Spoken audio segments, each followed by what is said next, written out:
Hey, I'm Osman Faruqi and this is The Drop, a weekly culture show from the Sydney Morning Herald and The Age, where we dive into the latest in the world of pop culture and entertainment. I'm here with Thomas Mitchell and Mel Kembry. What is up, gang? Morning, guys. How are we feeling? I just wanted to put it on record that I've actually reached that stage in my life where I've woken up from sleeping with a sore back. So that's currently where I'm at in my life. Yeah, I felt like a little GP this morning and it was actually kind of fun. I enjoyed doing it. I sat down with Thomas and I listened to all his symptoms and then I gave him a diagnosis of a slipped disc. Slipped disc, yeah. That's quite severe, isn't it? That's an issue. I mean, I don't know if I trust the diagnosis. I suspect it's just from, obviously my shoulders are tight from carrying the team, etc. So I'm sure it'll be fine. But and all that exercise you've been doing. Correct. Mel, do you think you're the kind of person where if you had, you don't have a PhD, do you? Okay, rub it in. No, if you had a PhD and you're on a flight and they were like, is there a doctor on board? Would you be like, I'm a doctor? That is absolutely my dream. I was with a friend once watching a movie. It was about a whale who ate someone's arm. And when the blood scene happened, the friend fainted, just could not handle the blood. And someone yelled out, is there a doctor? And 6 people put up their hands. It was like, I was like, is this the most kind of, we were in on Oxford Street. So it was obviously a very educated crowd. But I was like, I want to be one of those people that in an emergency can rise to the occasion. But your PhD would be in like literature and that would not be helpful. I know, but I'd still put up my hand because technically I'd be a doctor. You know what's crazy? I've always wanted that because, we, the three of us collectively, don't really have any really useful skills. But I don't even have a degree. Do you not? No. That's crazy. Yeah. My dad will be so disappointed in you. But my dad is. My brother-in-law, he is a nurse and he was once on a flight. He was doing a around-the-world trip for 6 months. On the first flight he was on, someone had a heart attack. They did the, is there a doctor on board? He was the only person with medical training who revived this guy. They turned the flight around, flew back to Melbourne. This guy survived. And then after that, the captain came over to him and was like, come with me, and bumped his flights up to business class the rest of his 6-month trip. Whoa. And it was and he was he was a young guy. He was in his early 20s and he just flew business class on his round the world trip for 6 months because he saved this guy's life. Oh, that's incredible. I think I've told you before that I've actually done the math on whether it would be too late for me to become a medical doctor, whether financially I could make 7 years of uni work for the payoff you get when you become a doctor. And I feel like the flights is adding to my case for transitioning into medicine. Though to be fair, I'm kind of a practicing doctor right now, as we saw this morning. Correct. Look, there's a lot that has happened in the past week. We're going to try and fit it all in. A lot of stuff happening in the world and a lot of stuff happening in the world of culture. Katy Perry tried and failed to fix feminism. Thomas went to war with the ABC again. And there's a new terrifying Nicolas Cage film, Longlegs. It was released into cinemas today. We're going to discuss it all. But before we get into that, there's one big topic. It's the elephant in the room. I can't believe you guys didn't blow up my text line about it. The trailer for Captain America: Brave New World was released. You and I haven't always agreed in the past. But I want to make another run at making Captain America an official military position. And if we disagree on how to manage a situation, then what happens? Work with me, Sam. We'll show the world a better way forward. What did you guys make of this one? Okay, obviously the moment I saw it, I could not have, the time distance between when I received the press release and when I forwarded it on to you, 30 seconds max. And I'd already watched it 5 times in that time. Yeah. I'm glad you're finally owning your Marvel head. Look, a president running for re-election who wants to show the world a better way and make Captain America an official military position. I thought the trailer looked really good. And the fact that we only saw a man in his armor, his Captain American suit at the very end of the trailer, that was a real bonus for me. I thought they made this seem like a political drama with a very timely and relevant message. I couldn't be less keen to see this movie. It looks so boring. Harrison Ford is in his kind of cranky, cantankerous era, well and truly now. I assumed that, Osman, you got sent it in some kind of Marvel head pre-release thing and you add in a code and you get to watch it days before. Well, I did bring this topic up as a joke, but I am excited about Mel having actually watched it. And I will also say, I have no expectations for anything Marvel does these days. It's all pretty terrible. This trailer was not bad. Like, firstly, it has Harrison Ford in it, which is pretty good. And it also gave off real strong, like, 70s spy thriller vibes. Like, one of the best Marvel movies is Captain America the Winter Soldier, which is basically like the parallax view of the Manchurian Candidate. Like, this movie. I'm just going to ignore that as I discuss very popular culture that has driven the box office for the past like decade and a half. I don't have any expectations when it comes to this movie, but I was, like I said, surprised that it seemed vaguely interesting and had this kind of political subplot thing going on, maybe an assassination attempt on the president in one scene, which feels weirdly timely. Did you watch the trailer, Thomas? I did watch the trailer, yeah. And there was nothing in it that appealed to you? Not really. Is Anthony Mackie? I don't really love him either. There was one line I thought was good. It was like, "You're not Steve Rogers." Yeah, so that's the whole subtext going on here where like Steve Rogers, played by Chris Evans, he's the Captain America that everyone knows from like the movies.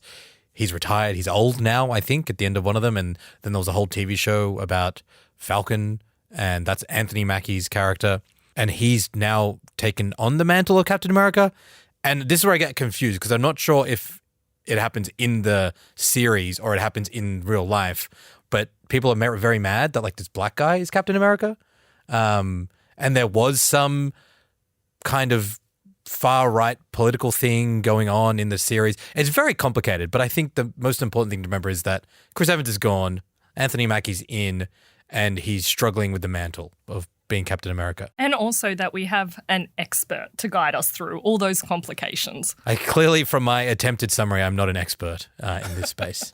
But Harrison Ford is the president who no longer has a moustache, I believe, based on the trailer. Well, I think that is a reference to the fact that there was another actor who played that character earlier who had a moustache. And I think that was like a Secretary of Defense, and now he's become the president. There's a whole different universe going on in these movies, guys. And in a not very subtle attempt to pivot, speaking of presidents, there was obviously some significant news on that front over the weekend.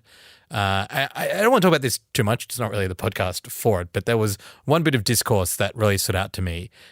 Obviously, there was an attempted assassination of Donald Trump. There was one photo that went viral in particular. I think basically every newspaper had it on their front page on Monday. It was a photo of Trump with his fist in the air, his sort of face bloody, and the American flag in the background. Evan Vucci, I believe, is the name of the photographer. He's the chief photographer at AP. I think he's previously worked for the Washington Post. He did a bunch of really interesting interviews. There was also footage released. I think he was wearing a GoPro as he was running across to grab that shot. And there was a bunch of amazing photos taken by amazing photojournalists that day. And a lot of people brought up the eerie similarities to the movie Civil War that we talked about earlier in the year. And it's so interesting because when we were talking about that movie, one of the points we made was how it felt so anachronistic and weird to be talking about photojournalism in the near future when everything would be captured on smartphones and there'd be stuff streaming all the time. And obviously with the Trump thing, there was a lot of video footage, but it was quite remarkable to me how much singular photos captured this, and it was not necessarily clips that went viral as much as like a particular shot. And again, I just thought, wow, like eerily prescient of that movie to discuss the importance of people who just capture a still shot at a particular point in time, the bravery involved, I guess, in that, and also how they capture our imaginations. Did you guys have any thoughts on that?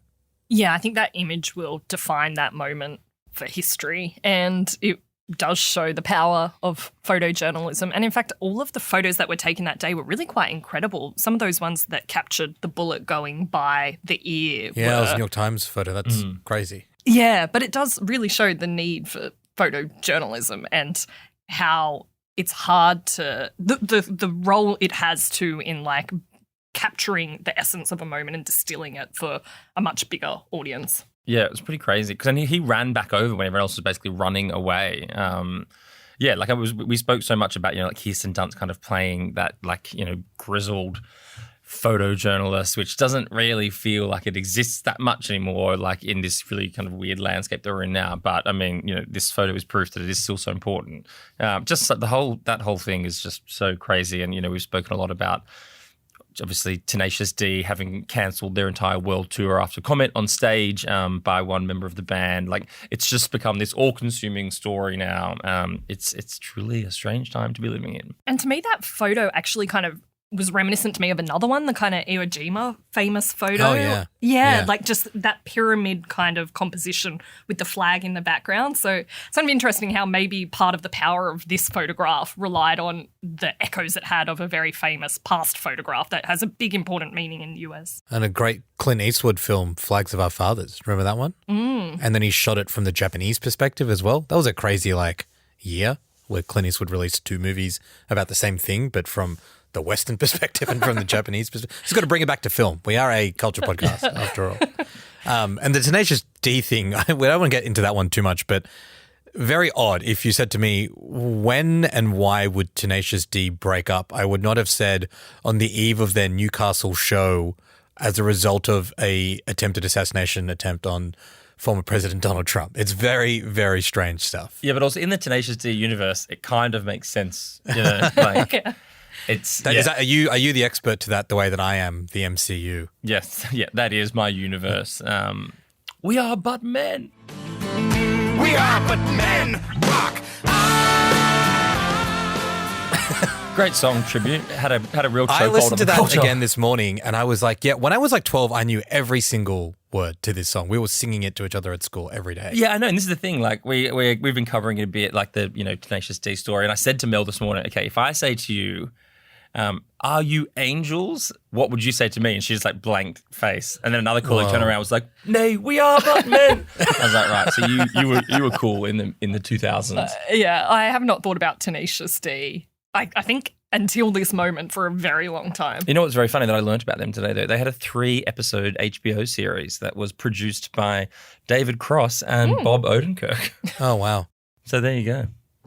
And they met Dave Grohl at the Viper Room, the kind of like Los Angeles hotspot. So look, they got a history, but yeah, it's weirdly maybe the story of Tenacious D came to an end in Sydney. And just before we move off of Trump, Mel, really big result for you this week at the Republican National Convention in Milwaukee with Trump selecting J.D. Vance, the best-selling author of a book, as his vice presidential pick. How do you feel about that? I don't know. Do you only like your hillbilly elegies when they're accompanied by music? You've been rehearsing that one, I can see. You were going to come at me. Look, actually, I think it was either going to be J.D. Vance or Oliver Anthony. So maybe this is the better outcome here. Oliver Anthony becoming a rich man north of Richmond is a twist I would not have seen coming. That is amazing. Yeah. I mean, it makes some sense, though. J.D. Vance has very famously been vocally anti-Trump in the past, but his book did have, well, it was very popular with conservatives and had a bit of that Trumpism, American dream element to it, pulling yourself out of the bootstraps to make yourself successful. So it does make sense, I guess, politically. But yeah, he's obviously going to have to overcome all the comments he said about Trump I in like the you past. saying it does make sense politically. You were just giving us political analysis on Trump's vice presidential pick. But did That's you want amazing. literary? I did. Well, I like you said, it was popular amongst conservatives. It was also very popular amongst like liberals, like smaller liberals in that time. I think it was in the lead up to the Trump election, and everyone wanted to understand the white working class, and he sort of seemed to diagnose it. I have not read the book. I don't really have much of a desire to. I have seen the film with Glenn Close and Amy Adams, and it is awful. Really bad. I think so bad that it is credited with kind of basically killing or significantly stalling Amy Adams' career. But I also did see that J.D. Vance has like shared quite a few pop culture takes on Twitter. People found his sort of capsule review of The Last Jedi, the Star Wars sequel film. That was actually the good one, the slightly wacky one that a lot of conservatives hated because it was like too woke or whatever, and he seemed to agree with that. So we have our first vice presidential candidate with a take on the Star Wars sequel series. So it's exciting times for culture heads. Yeah, I think that's a good part of this. Yeah. I mean, it was all very crazy. I was just like, in the kind of rush to discuss this as it was unfolding, I accidentally texted my brother and I was like, hey, did you see that Trump picked Bagger Vance as his running mate. And then he was like, do you mean the movie starring Will Smith? It's like, The "Oh, no, Legend of JD." Bagger Vance. Yeah. I was like, The Legend of Bagger Vance. Yeah, but it did make me think, Melanie, given, this is such a big moment for you as our official books correspondent, if you had to pick a running mate that was an author, who would you choose to be your right-hand man or woman? I love this question. Yeah, no doubt. Look, we kind of briefly discussed this earlier, and I wanted Thomas got annoyed at me because I wanted guidelines. I was like, do they have to be living or can they be dead? Do they have to be an Australian citizen? Oh my or God, Mel, why do you ruin everything? It's so annoying. parameters. Anyway, yes, Thomas said They've got to be living, over 35 and born in the United States as per the Constitution. Okay, great. Well, I've had to think about it then. And one of the ones I would think, Margaret Atwood. Okay, firstly, I think Famously Canadian, I'd say. Well, he said he didn't. Okay, both of mine are not No, I American. just made up those Okay. rules on the spot. Yeah, I just made up I those was rules on not. the spot. You're All allowed right, to pick Margaret So it's just Atwood. generally. Margaret Atwood, 84. I think we'd get on just. She's 84 right now. Younger than Joe? I think we'd get on just personally from what I've read and seen of her.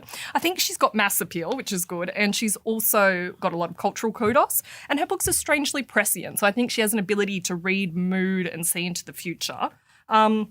The other running mate I thought could be good would be Elena Ferrante, because imagine if my political campaign caused Elena Ferrante to lose her anonymity. She was like, I've not revealed who I am, but I care about this call so much, I'm going to name myself. Yeah, there's definitely going to be an Elena Ferrante birther movement. Like, we want to see the certificate. we need to figure out who she is. Imagine if it ends up being like a 42-year-old New Yorker. That'd be really funny.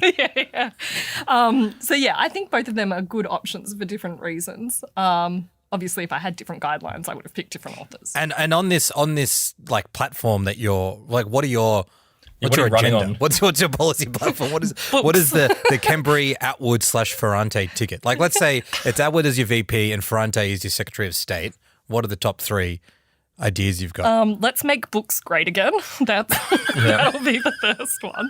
Books for everyone. I think they're the key policy points. I would vote for you. Thank you. Yeah. Thank you. Who are you running with? Yeah, who you got? Look, I kept mine local. Like, who would be my deputy PM? I mean, I know it's not as big a deal. Is it Vince over here. Colosimo? It's actually Nick General. No, it's I went with Tim Winton. Like, Oh my God. no, because firstly, the guy has got the he's got the ear of the nation. People love Tim Winton. Like, regardless of lots of people what you think of him, but like he is kind of like what people think of when they think of Australia. He cares about the environment. Yeah, what's your campaign? Abalone fishing. But I think it's going to be good to get that WA vote so big over there. That's true. As so goes WA, so goes the nation. Exactly. Yeah. Broad populist appeal, and I don't think he'd be a threat to me. What about when you have to, would you make him style his hair for when you go to kind of overseas meetings, or you're going to embrace the surf chic? I think he'd have the kind of Boris Johnson appeal of like, he's a bit crazy, he's a bit like unkept, and that's kind of the point. That's the selling point. I could be the slick one, and then here's my crazy friend Tim. And you could go for a surf. Exactly. And he's, we're both just like out there talking about tortured masculinity. Just what we need more of. Osman, obviously, over to you. Who would you... I mean, the fact that you would even allow a running mate is insane. I know. Unfortunately, the Constitution requires me to nominate a vice presidential candidate. I am going with Sally Rooney. I think I would have the Not entire... American. I would have the entire youth vote sewn up with her, basically. Yeah. I thought about Rooney too. I don't Very know. politically active. She's very smart. I think, though, doesn't she not travel out of Ireland anymore because of the environmental footprint? And also, I mean, she makes sense. Her Marxism Sorry, are makes you sense now for like you. fact checking? What are you talking about? Someone said Tim Winton. You said Margaret Atwood and Elena Ferrante, who's a made up person that no one knows who they are. What are you talking about? The only thing I think about Rooney, though, is that I do think she is the type to probably knife you and... Yeah. No, totally. She is... It's kind of like keep your friends close, your enemies closer kind of a thing. I'd rather run with Rooney than against her. And then, she would blackmail me or threaten me, and I'd happily step aside at that point, and I would go down in history as the man who helped elevate Sally Rooney to the presidency. So she would be your bag of ants. You guys would just sit around doing so much debating about Marxism. Who do you reckon has sold more books, like JD Vance or Sally Rooney? Can we check this? Probably Sally Rooney, I'd say. I think Sally Rooney. It'd be pretty crazy if that's not the case. Okay, so JD Vance has, in fact, sold more copies of Hillbilly Elegy than Sally Rooney sold copies of Normal People. 1.6 million versus 1 million. So, I mean, Trump knows what he's doing. This guy sold a lot of books. Cloud Street sales. All right, let's talk about the real things we're here to talk about. Let's just keep talking about this. Yeah, you know that the reviews are going to come flooding in, like more book content with Mel. You wanted book content, here you go. Mel for PM. Rooney versus JD Vance versus Margaret Atwood. Who else is giving you this content? Last year on the show, guys, we had a discussion about the state of the Australian Broadcasting Corporation, otherwise known as the ABC. In particular, we discussed the ABC's inability lately to really connect with younger audiences. We discussed Fran Kelly, the longtime RN breakfast host, moving to primetime TV to host a chat show called Frankly. We suggested that it seemed like the ABC was missing opportunities to give a younger generation access to those kinds of platforms. Instead, they seem to just be doubling down on people who'd been at the broadcaster for a very long time. Some people did not like our comments. A lot of people in the ABC and outside the ABC said, thank you so much for talking about an issue that is really impacting our relationship with it. But yes, there was some concern that we were being sexist and ageist. In fact, Ida Buttrose, then the chair of the ABC, had a pretty personal crack at me in the Australian newspaper. But, you know, water off a duck's back, that's what you get for being an honest, truthful and brave critic. So here we are. This week, Thomas, you kind of restarted that debate a little bit by discussing Shaun Micallef's return to ABC TV. Tell us a little bit about why you wrote about it and what you said. Yeah, well, he's got a new show coming called The Eve of Destruction. And just when we got the release, immediately it kind of took me back to that Fran announcement for a few different reasons. At the time, especially, like, you know, I was very clear in my original opinion piece on Fran Kelly that it was nothing to do with Fran as a broadcaster or a person. Like, she's very, very talented and, you know, industry veteran. But I just thought that the opportunity to host one of these chat shows was going lacking for, you know, young, fresh faces. But particularly a few people were kind of at the time were like, oh, you wouldn't be saying this if a man was getting this opportunity. And then fast forward to the present and Shaun Micallef has been given this opportunity. So I guess in that way I wanted to highlight the fact that, you know, it is the same issue once again. But also, strangely, like, Shaun Micallef was the very first guest on the very first episode of Frankly, and she asked him at the time, like, why did you step away from Mad as Hell? It was still going so well. And he said, I genuinely wanted to give the microphone over to someone who was perhaps younger or some different voices. And that's been a big thing he's kind of been discussing ever since he left Mad as Hell in 2022. You know, the need for ABC to nurture young talent, particularly in the, you know, that kind of like live comedic panel space. Like, you know, there are some great comedies on ABC getting commissioned by young writers, but that kind of, those particular shows that are an avenue for comedians often like are hard to come by. And then here we are. Suddenly, Shaun Micallef is back hosting essentially a chat show with a rotating roster of guests, like the exact kind of show that a young comedian would kill for. And even in the promo for the show, so the show starts in a few weeks, August 14th, but even in the promo for the show, he kind of pokes fun at the exact issue. 2 years ago, I resigned from television to make way for bright new young talent here at the ABC.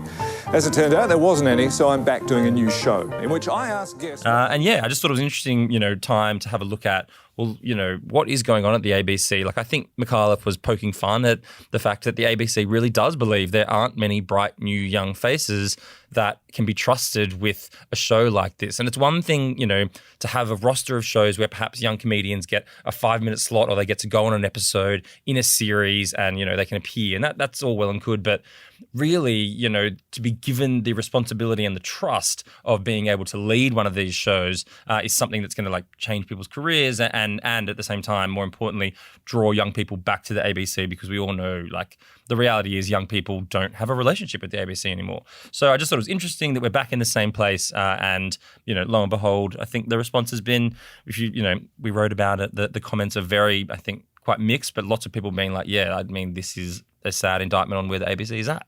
You really, really well put. I think the bit that really stood out to me is the fact that Shaun Micallef said when he left and said to you, I want to take a step back. I don't want to help mentor and train a bunch of young comedians.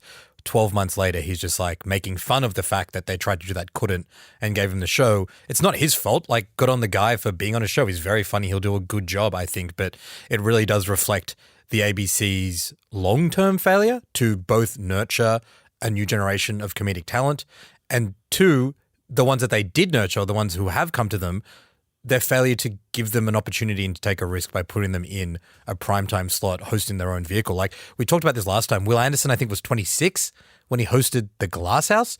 Can you imagine the ABC, like, finding a smart young person on YouTube or whatever and saying, hey, you should host a chat show or a comedy show or whatever right now? It just seems unfathomable. And I think the real problem here is that the ABC has fumbled this for so long that an entire generation, in fact, now we're talking 2 generations of people, millennials and Gen Z, who don't think of the ABC as their home.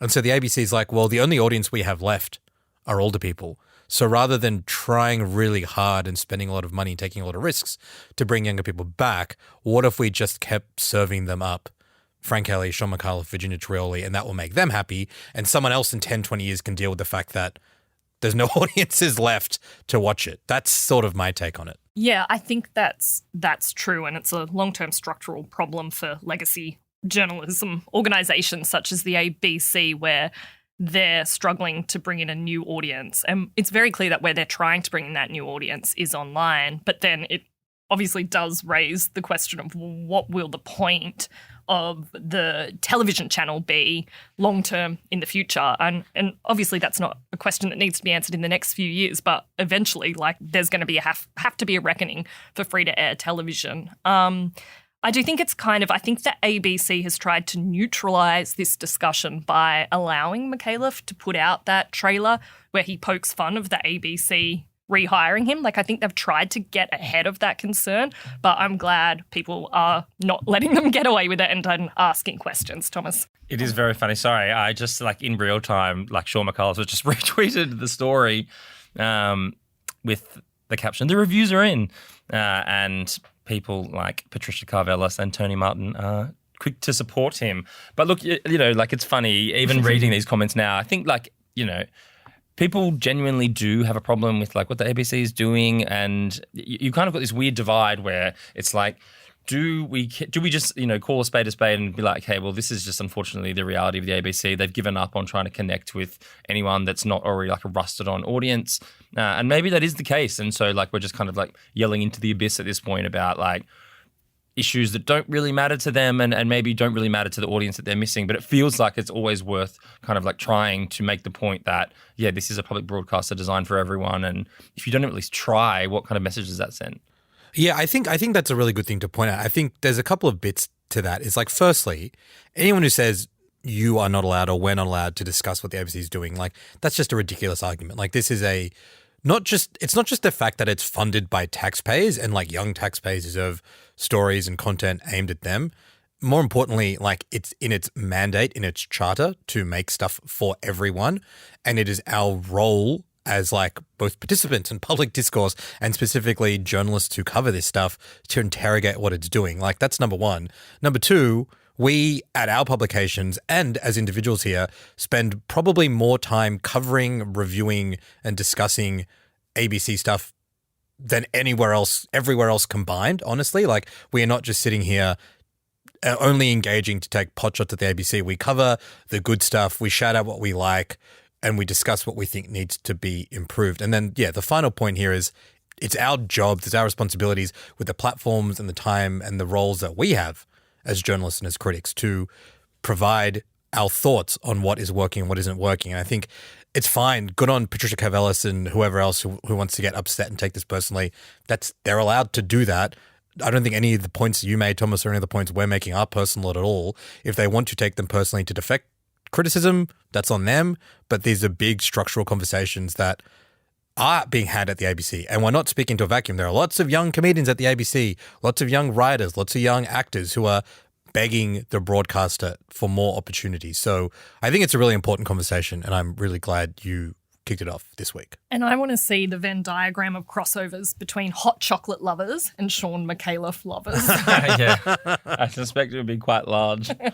Guys, I got a question for you. It's not about the ABC. It's when is the last time you guys thought about pop star Katy Perry? The 17th of September 2013, when John Mayer released the video clip for Who You Love, which starred then-girlfriend Katy Perry and the pair of them kissing slowly in the video and riding a mechanical bull in slow motion. Wow. Incredible answer. Mine probably about 15 seconds ago, because I've not really stopped thinking about Katy Perry since this song was released. That's weird. She was the last artist I saw perform before COVID, believe it or not. In 2020, I went to the Women's T20 World Cup at the MCG. Was India versus Australia. I just moved to Melbourne and I went on my own. I was very excited to go to the MCG for the first time and watch this sold-out World Cup. And she was the entertainment. And it was like kind of fun at the time. If I knew that was going to be the last show I saw for like 3 years, I think I would have felt a bit differently. But she's back. She has an album coming out in September called 143. The first single was released last week. It's called Woman's World. Sexy, confident, so intelligent. She is heaven sent, so soft, so strong. She's a winner. First thing I want to say about this song is that it is not very good. You would say that as a man. We'll talk about all that, don't worry. This song seems to pretend that the last decade of development in pop music and music in general just like has not happened. It's not clear what universe or context or time-space continuum this song emerged from. I found it to be pretty vacuous and contrived. The second thing to say is that the music video of this song, which has kind of gone semi-viral for probably the wrong reasons for Katy Perry, seems to be trying to make some sort of artistic point that is not obvious in the song itself. And it is also not very good. And Perry has released another video that is trying to address the backlash, which has all gotten a bit weird. Anyway, there's a lot of stuff to untangle here. Mel, I'm going to ask you to help break this one down. What's going on? What is Woman's World about? Why is the music video so weird? What is going on? Okay, I have to say, I completely agree. This song is not catchy at all, and there's no melody to it. It's quite a dull song. But two things you want from a song are catchiness and melody, I'd say.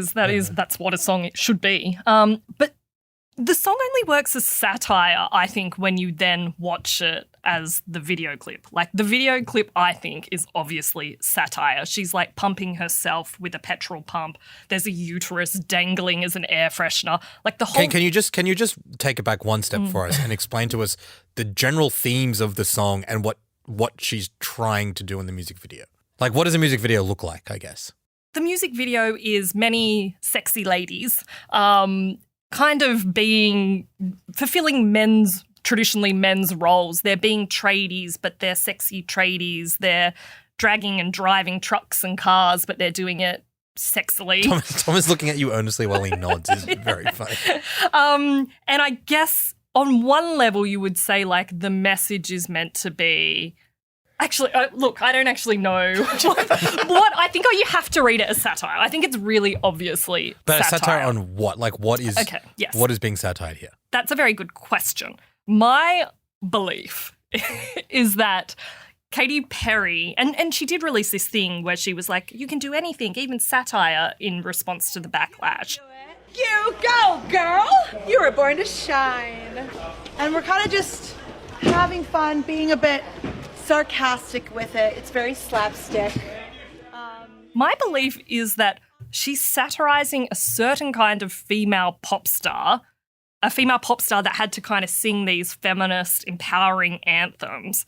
But she's just making that satire really late, because I think everyone else has kind of moved past the lie of what female pop stars need to be. But she hasn't moved past it. So I think that's what she's actually trying to satirize. But it's also quite unfortunate that she's had to make this point with Dr. Luke. I don't think that helps her case here. Dr. Luke is the producer who famously Kesha accused of harassment and assault that he's denied, and there aren't criminal charges, but he does not have a very good reputation when it comes to women in the music industry. Yeah, that's true. And part of me, for a while there, I was wondering whether Katy Perry's actually a genius, and she employed Dr. Luke. Well, she's sexy, confident, and so intelligent. Famously. She employed Dr. Luke to write a female empowerment anthem as a giant kind of troll on him, but I don't really think it's that layered. And then I watched another TikTok where she was just talking about the angels speaking to us. But 143 for me is a message from my angels. It means I love you in some digital language, but it's... So I'm not really sure, but my thinking is that is what the satire is meant to be on, and the satire itself is just old because the kind of girl boss feminism, the world has kind of moved past that in a way. So a satire is just coming too late. I mean, Beyonce was singing Girls Run the World 10 years ago and it was having similar kind of feedback to this song. And I think you alluded to this, but if you don't watch the music video, there's nothing in the song itself that has any lyrical complexity to it that suggests anything funny or self-aware or witty. The song on its own is just a straight up, it's a woman's world, we're living in it, it's great to be sexy and hot and cool, and I'm a woman and life's great, basically. Is that you would right? have, for the song to work as satire, it would have to sonically throw back to a different period of time, which it doesn't. Like, it would have to have some ironic use of, 90s, early 2000s music. Yeah, the satire that she's like retroactively applying to this because she's panicking is only obvious through the video, though. Like the song itself, the lyrics, it's like there is nothing like satirical about it. I mean, we kind of touched on this a while ago when we were doing the pop stars and we were like, oh, Katy Perry's got the new album coming. Even then we were all like, it's probably going to stink.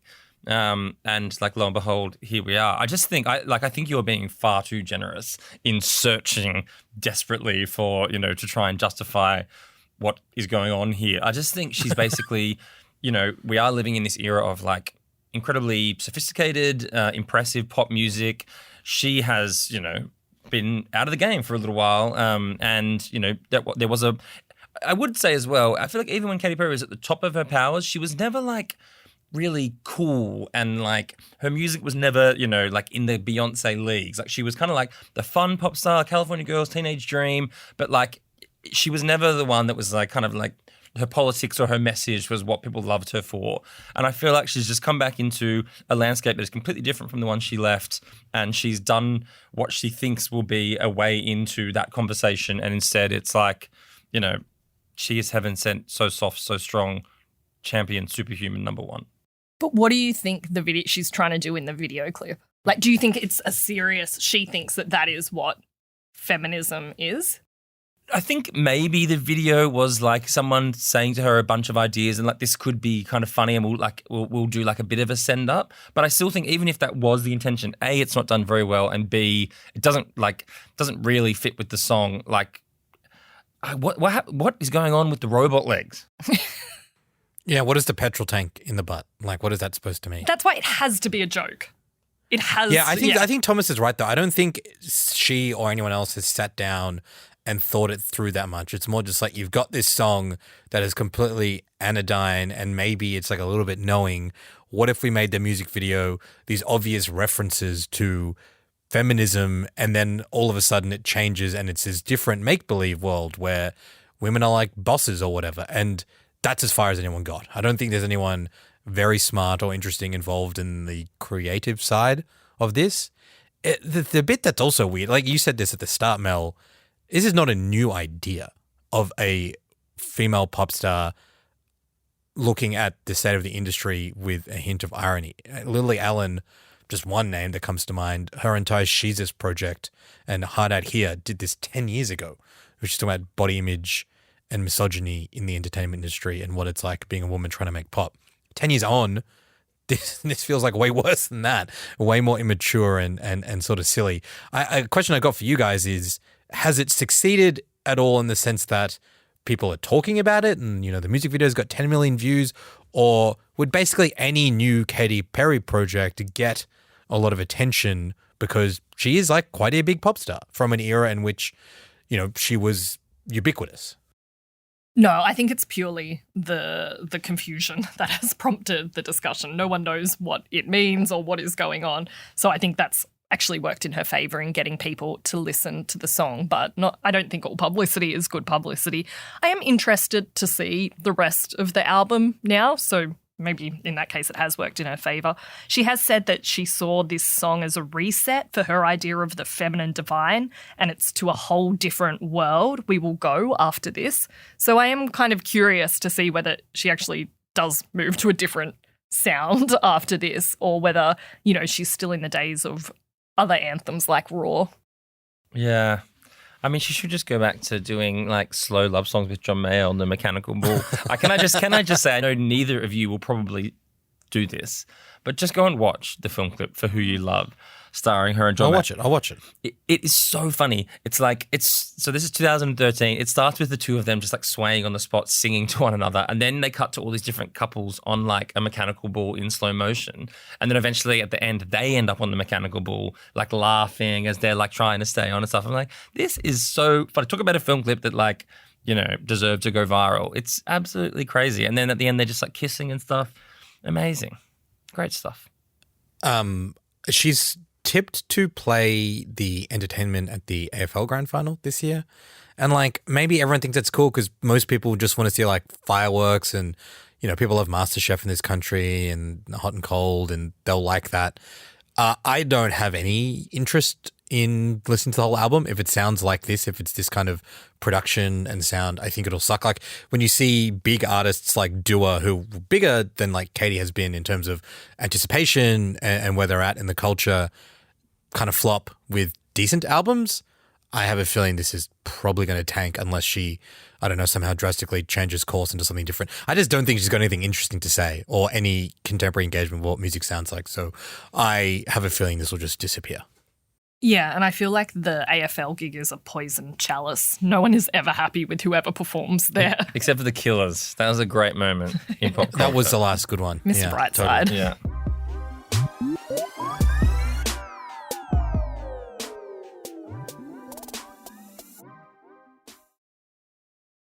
All right, it's been a fun couple of weeks for horror movie fans. Last week, we got Maxine. It's the latest film from director Ty West starring Mia Goth. It's the third in their trilogy of slasher films, including X and Pearl, which is kind of a homage to 70s exploitation. Maxine's very fun. I think worth checking out if you haven't seen it yet. This week, we have Longlegs out in cinemas today. Is it scary being a lady FBI agent? Yeah. Take a nice long look. A letter was left with the bodies. Signed with one word.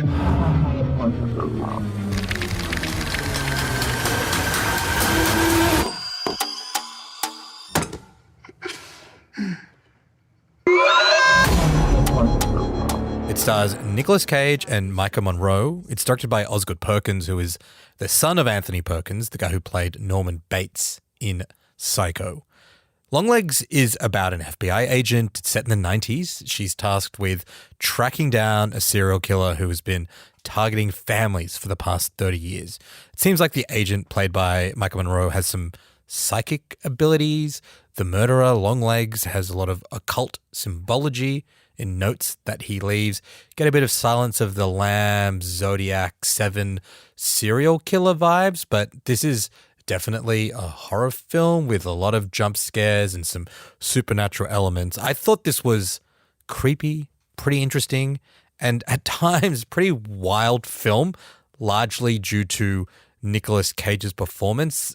He makes some choices in this movie, which I think are like fun and crazy and terrifying. We're going to keep this conversation spoiler free because the movie has just come out, but I think there's enough to discuss in terms of whether we liked or didn't like this film and where it sort of fits in both the horror and Nicolas Cage canons. What did you guys make of Longlegs? I really like this film. I thought it was nowhere near as scary as the marketing made it out to be, and I don't think it's quite the summer blockbuster horror film that people might be led to believe. I think it's a lot more art house. I mean, it's kind of playing with the aspect ratio in it. And I actually didn't see it as, I was surprised by how how it wasn't that horror-y. To me, it was more crime procedural, in the vein of Silence of the Lambs, really, and Seven. But I thought it was very slick. It's very tension-filled. The acting is great. It was way funnier than I expected. I actually laughed out loud quite a bit in this film. The ending wasn't hugely satisfying to me. I found it even a bit confusing, but I didn't mind the twist and the change in direction. Ultimately, I had a good time watching this film, and I'm not someone who usually likes scary films.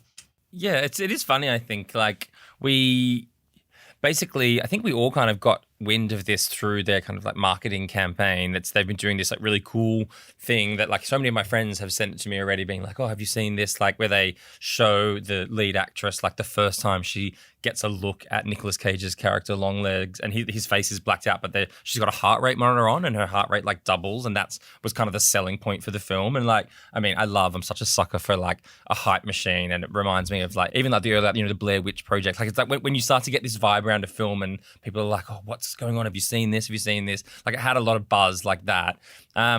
So I was kind of prepped for it. I really liked it too. I just found it so funny because I think we all watched it in different settings. Like Osman, I know you watched it alone. You were very concerned about how scared you were going to be.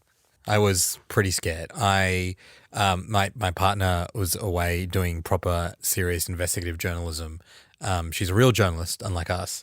And I was alone in my house, and I wanted to get home while it was still light outside to watch it. Unfortunately, because I was working really, really hard this week, I didn't quite get there in time. And so I turned some of the lights on and watched it. And it was spooky. This was a spooky film. I was texting you a lot, Thomas, as you know, and it felt like having a friend in the room, which was helpful. But yeah, it's interesting because the movie, to your point, Mel, it's not just a straight up horror. Like it feels like a procedural serial killer crime movie, but a bit more intent at like investigating horror tropes in terms of the sound, in terms of the cuts, in terms of the reveals and the twists and things. What were your guys' viewing experience? How do they contribute to your overall sense of the film? My viewing experience at home on the laptop, it was dark, but I didn't feel the need to lock the doors. I didn't have any nightmares as a result of this.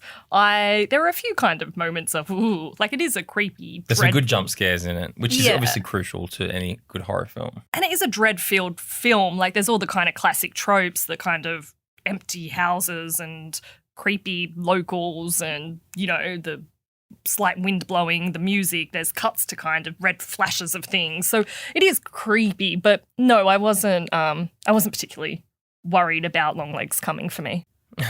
Yeah, I think like it really did the job. And I think, going back to that, like I guess the pre-movie hype, that to me, even though perhaps the movie didn't fully live up to what the hype made it out to be, I still think it really enhances the viewing experience. And I reckon a lot of people will feel that for this. Like, it's rare now, like we're in a real like horror renaissance in terms of like what's coming out. So to try and stand out, you got to kind of build these campaigns around movies. Reminds me a lot of like how M. Night Shyamalan used to like promote his films. There was always something to expect, like you would always kind of have a view of the film going into it. And I thought that really worked for me. Just like even waiting to see exactly what Nicolas Cage's character would look like. And I was particularly surprised by, how like art house this film felt. It felt like at times it was like watching The Shining in terms of like, the ratios they were using and the way it was shot and everything. As far as like horror films go, this really hit the mark for me. Yeah, and I do think that's a sign of how good the marketing campaign is, because I think it would have been lost to the kind of art house film crowd, even though, obviously the quote-unquote elevated horror that A24 has been so big in putting out has become a thing lately. It is so, like, meticulous. Each frame is so nicely shot. And, yeah, you're right. It's I found it a very slow-paced film. Like, it's long and sprawling. I found that in a good way. Like, it worked to its favour. But, yeah, it's not the kind of classic horror of something like Saw or The Ring. Yeah. And again, Nicolas Cage, the guy is just, dare I say, national treasure? Well, before we get to the Nicolas Cage thing, it is interesting the kind of movie that it is, because it's a neon film, and reading interviews with Oz Perkins, the director, he basically just said, you guys do whatever you want in terms of the marketing of this movie. He didn't really make it as an elevated A24 type horror film, even though the marketing gives you that sort of vibe. It's made for less than $10 million. It's slickly made. It looks very stylish, but It's not about like a trauma trying to be like, dealt with. It's not really alluding to too much, I think. And in some ways, that's like my slight knock against it. A lot of the film reminded me of Barbarian, which is one of my favorite horror movies lately, which is similar in terms of the narrative structure and the kind of darkness at the heart of suburbia and, that sort of thing.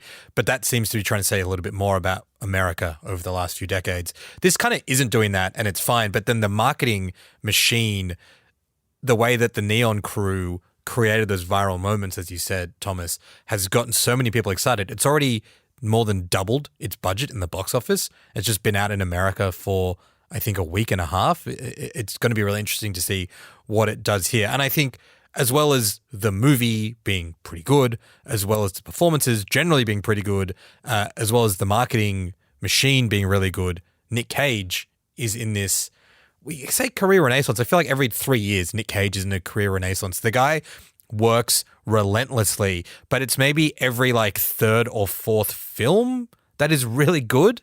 I think last year, Renfield, which is like his vampire film with Nicholas Hoult, that got a little bit of hype, but wasn't that great. The year before that, Pig, The Unbearable Weight of Massive Talent, 2 really awesome Nicolas Cage films. This year we've also got The Surfer, which is an Australian one, filmed in WA, coming out. And I think also came out in Australia at the beginning of this year, Dream Scenario was really good. In between that, he's done like 8 other films, but like 4 pretty good films in 2 years. That's pretty crazy from Nick. Yeah, and in terms of, we can talk a bit more about Longlegs as a character because he is very haunting, but nothing will haunt me as much as, do you remember that film Face Off? Yeah, I remember Face Off? You want to take his face? Yes. His face.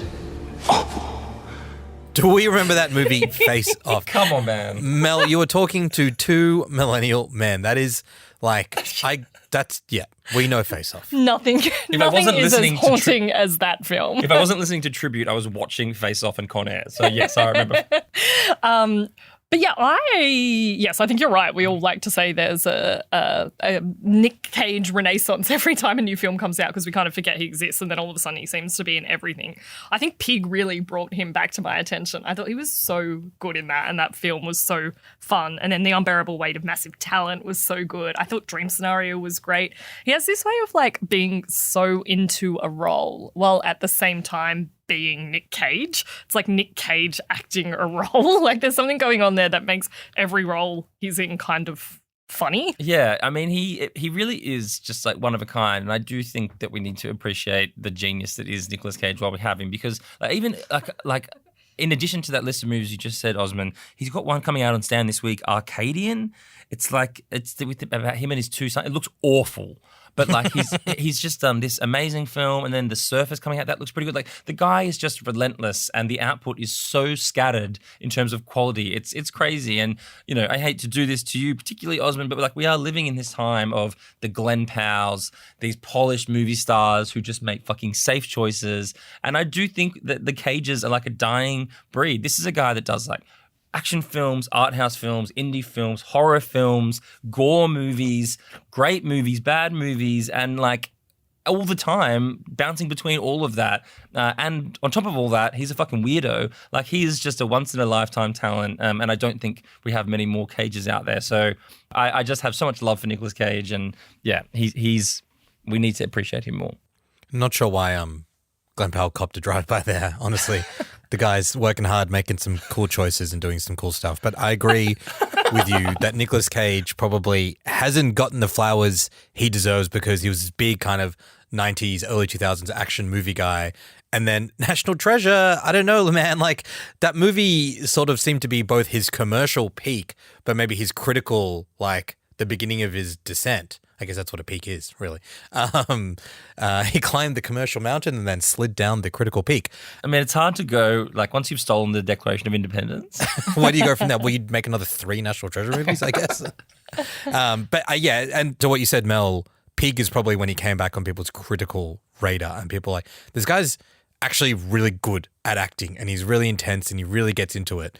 And it's kind of amazing that he can alternate between these roles that he seems to take very seriously, like Pig, like Dream Scenario, like Longlegs, and then simultaneously release these movies that he clearly doesn't really care about, that he's just doing for the bag. It's pretty fascinating. Yeah, though I have to say, if I didn't know this was Nicolas Cage, I don't know if I would have recognised him in Longlegs. It is such a complete, almost funny character that he plays, completely disguised. I thought he seemed very... I mean, the performance itself is Nick Cage-esque in the kind of over-the-topness of it, but physically, I don't think I would have recognised him. No, it's definitely the weirdest his face has looked since Face Off. Yeah, and it doesn't end well. When his face was John Travolta's face. I don't know if you've seen the movie, Osman, but it's quite good. You should check it out. Don't want to say too much more about what he looks like, but it's interesting. He doesn't look like him. He doesn't really sound like him. He's not in the movie a lot. And then there is like a couple of like quite significant twists that take the movie in unpredictable directions, which makes me respect it even more, that he just sort of came on and said, this is a crazy, weird role. I'm just going to do it. I'm going to lean into it. I'm going to give it my all. And then good luck with this film. Yeah, really good on Nick. Keep making weird movies. And Oz Perkins, great first name, obviously. And really excited to see, he's made like 6 or 7 movies before this, all kind of in the horror genre. This will probably be his most critically and commercially successful. So really excited to see what he could do with some bigger budgets as well. Yeah, and it does make me want to go back actually and see his other films as well. I just thought while we're on the subject of Nick, I'd share some fun facts because everyone knows that he is famously an oddball. If you guys are keen to hear some of the strange Cage trivia that is out there, he once outbid Leonardo DiCaprio in 2007 for a 70-million-year-old dinosaur skull that cost him $276,000. Wow. Yeah, that sounds like one of those crazy celebrity stories that's been generated by AI. But I'm surprised Leonardo DiCaprio wanted something that old. I know. Shit, that was good. I brushed over it, not even listening to the punchline. Oh, classic. In a woman's world as well, how dare it. Right. Yeah, I mean, he spent $150 million on 15 homes during his career, including a haunted mansion, including one haunted mansion. He buys like heaps of weird shit. He built himself a tomb at his own house in New Orleans. He is one of those like celebrities that if you just type in Nicolas Cage trivia, there's so much weird stuff about him. And of course, the thing we haven't discussed is that he is actually a Coppola. Yes, it is his uncle, right? Yeah, but he changed his name to get away from the legacy of that family because he just wants to do it on his own. He is the man. Also, I know, like, this is not the point, but I actually do think we need to fact check some of those facts because I have further questions. He's also in the Spider-Man animated films, playing Spider-Noir. They're good movies, the multiverse Spider-Man films. I think you guys would have a good time. Thank you. And I believe he's in a spin-off TV series called Spider-Noir that is coming up. He's also in one of my favourite films when I was younger, which is Gone in 60 Seconds. Which Dude, that movie is so bad. Oh my I watched God. it a lot as well when I was a kid because it felt Angelina good. Jolie had dreads. It's a terrible movie, dude. It's a terrible, Love terrible that film. movie. Con Air, though. I think that's probably my favourite of that peak Cage. Yeah, and The era. Rock, was he in The Rock? Yeah, he was in The Rock. Yeah, sick movie, man. That's He's a so lot good. of great movies. Fast Times at Ridgemont High. Adaptation. Adaptation's a great film. Leaving Las Vegas. Mate, the guy can fucking act. The guy can act. Great. Well, on to our regular Impress Your Friend segment where we share something we watch, read, listened to, otherwise consumed in the world of culture. Got a question for you guys. How familiar are you with the Lady Jane Grey? I am the true historical figure or the Amazon Prime version of the historical figure? Well, funny you should ask. But before we get to the Amazon Prime version, so Lady Jane Grey was queen for just 9 days in the 1500s. It's the Tudor period of England. She was only 16. She was deposed in favour of her half-sister Mary, something to do with religious sectarianism. Lady Jane was Protestant, Mary was Catholic. There was all sorts of religious dramas going on.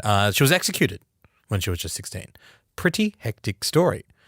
And let me tell you something else. What if Amazon Prime took that story, made it into a historical TV series, and added some wacky new elements like people being able to transform into animals? And what if that show was quite fun and quite good? How about that? Wow. Wow, I'd want to hear about it from my friend. Well, that show is called My Lady Jane. It is on Amazon Prime, and it's a really fun show. It's obviously like riffing off this period drama thing that we're all doing, but I find it to be way funnier, way sharper, way smarter than most of them. The fantastical elements, like they're not as cringe as they sound. That They're actually pretty good. The show's like a bit raunchy, a bit sharp. It's got great British comedic actors like Rob Brydon in it. It's really, really, really funny. And it came out about a month ago, I think, but it's getting a bit of buzz now. I'm really loving it. If you're looking for something fun but also interesting and thought-provoking with great performances, give My Lady Jane a spin.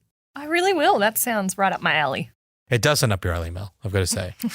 Yeah, on the list. All right, mine is also a TV series, which a lovely The Drop listener emailed into me. Thank you, Suzanne. She suggested that we talk about mid-TV too much, so maybe we should try this one. It's called Under the Banner of Heaven. It's on SBS. It's a true crime mini-series. It's got a great cast. Andrew Garfield stars as a police detective whose faith is shaken when he has to investigate the murder of a Latter-day Saint mother, who is played by Daisy Edgar Jones, and her baby daughter, which involves the church. It's a gripping series. It's true crime, really well done, great cast. You know, we're obviously still watching Presumed Innocent, but this has the same kind of slickness to it and the same pace and the same interest in bigger issues as well, as it goes into the kind of patriarchal structure of the church and, you know, the problems with organised religion. So it's a really great crime drama to watch. Yeah, Andrew Garfield is so good in this show. Yeah, that's been on my list. That was like one that really like a lot of people missed, I think. But that's been on my list for a long time, so I will check it out. Yeah, thank you, Suzanne. Thank you. Yes, big love to Suzanne. We didn't mention, by the way, sorry, we're just talking about Presumed Innocent, renewed for a second season. Yeah. That's cool. Oh, I didn't know that. But before anyone thinks that that's like a spoiler or whatever, I think it's sort of like a anthology kind of a thing. They've got like this cool creative team and they're going to solve more mysteries like this in Chicago in a very David E. Kelly fashion. So will Big Jake be in it still? They have not announced the cast. He's going to be EPing it. We don't know. We don't know how this series resolves. You know, I think the finale is next Wednesday. Yeah. So very excited for that. And I'm excited about that being back again next year. Very, very popular show. I don't know if you guys are detecting this, but in my life, like my normal friends are all loving this show. Everyone I know is watching it. Yeah. It's and I say normal, not in a patronizing way, like in a very good way. If you're one of my normal friends, that's great because you're not a weird freak like us. I've got a really fun one. Look, this is a good impress your friends on because you really could impress your friends by letting them know that you've listened to this band before a film about them comes out. Osman, I know you're across these guys, but look, the band is Kneecap. They're a hip-hop trio from West Belfast in Northern Ireland. They've been around since kind of like 2017. They rap in a mixture of English and Irish. And basically they've got like a lot of kind of It's a crazy story. They, you know, their lyrics contain Republican themes. They're whole rooted in the struggle of what's been going on in Northern Ireland. And the story of the band is set to be kind of told in a film called Kneecap also, which I've seen. It's coming to the Melbourne International Film Festival in August. The actual film gets a wider release later in August. But the you know, these guys almost remind me, they've got the same energy as like a 1-4. Like their lyrics are so raw and real. Obviously there are songs that are in Gaelic and then songs that are in English, but just listening to the music before you go and see the film is such an experience to kind of like learn about these guys' lives in this part of the world that, you know, has had a historically very troubled time. The music is amazing, and I honestly, the reason I implore you to listen to it is because I reckon once Kneecap gets a wider release, it will be one of the films of the year. All of the cool people in your life will be like, fuck, we should go and see Kneecap. The movie is amazing. It blew me away. I texted you both several times individually after seeing it to be like, you will love it, especially you, Osman. I can't even tell you how many of your specific areas of interest it hits individually. It's crazy. Like, seriously, it's like you will just love it. But yeah, that's my recommendation to you guys. Go and listen to Kneecap. All of their stuff is on Spotify. And yeah, I think you'll be blown away, and it'll prep you for the movie, which comes out later in August. Great rec. Really good rec, and I'm really glad you're so excited about it. I'm really excited to see this film. And you're interviewing the band, and I'm really excited to read your interview with the band as well. Actually, I'm interviewing them this evening at 6 p.m, which is always how I wanted to warm up for Game 3 of State of Origin, the Decider. Well, I was going to say 6 p.m, and then what happens at 8:05, kickoff of the greatest game of all. Correct. We're at Suncorp. Latrell is out. How are we feeling, team? Yeah, I mean, I guess we need to know the odds and who you're betting on, because that's become our tradition now. Yeah, what are you tipping? Look, I obviously am devastated about Latrell. He lives in my area. I've seen him walking around. He looks in good nick, to be honest. But That's good news. That's good yeah, news. but he obviously is not fit to play. I still think, I'm going with my heart this time. I'm thinking Blues by 8-12. We're going to win the series at Suncorp. And yeah, it'll be the exact kind of fairy tale finish for Madge in his first year as Blues coach up the Blues. I don't think that's going to happen. That's absolutely not going to happen. And by the time people listen to this, they will know that, which is going to make it really, really funny. Yeah. It's nice that you back your team, though. Well, like I was going to say, last episode, I fucking picked it to the point. Blues by 20. You did? Okay, well, I'll be very happy and very surprised if that happens. Thomas, Mel, thanks so much, team. Fingers crossed for the Blues. See you next week. Bye. Bye. This episode of The Drop was produced by Chi Wong. If you enjoyed listening to today's episode of The Drop, make sure to follow us in your favorite podcast app, leave us a review, or better yet, share it with a friend. I'm Osman Faruqi. See you next week.